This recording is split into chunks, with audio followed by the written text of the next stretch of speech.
TorontoRonaldDJ.com. So here go for another short video. Pasensya na sa recording as we are only recording this remotely. So ito yung bagong variant ng Honor 90 in Peacock Blue. So ito yung first look natin sa particular na variant ito. Siyempre para sa mga sophisticated or lalo sa mga bibili pa ng Honor 90 phone, pero nagkaroon siya ng particular na design on this one.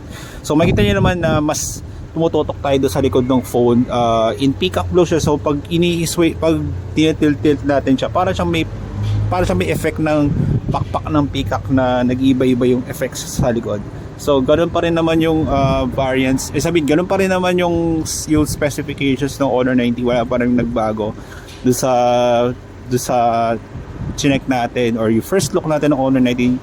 Makikita nyo naman doon sa website. So wala pa rin naman siya pagbabago, pa rin naman yung performance niya. 512 gig storage pa rin yung nasa loob ng phone na ito.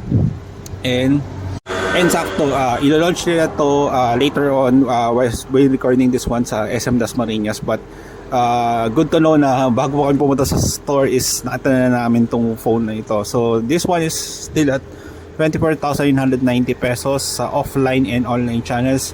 Tsempohan nyo na lang kung bigla na may susulpot na freebies. Depende kung pipiliin nyo is kung bibisimbulin sa physical stores or sa kanilang mga official digital stores sa iba-ibang kilala nyo ng mga apps nila. So please like and subscribe to this channel, follow social media subscription below, and thank you very much for watching this one for RonaldDJ.com.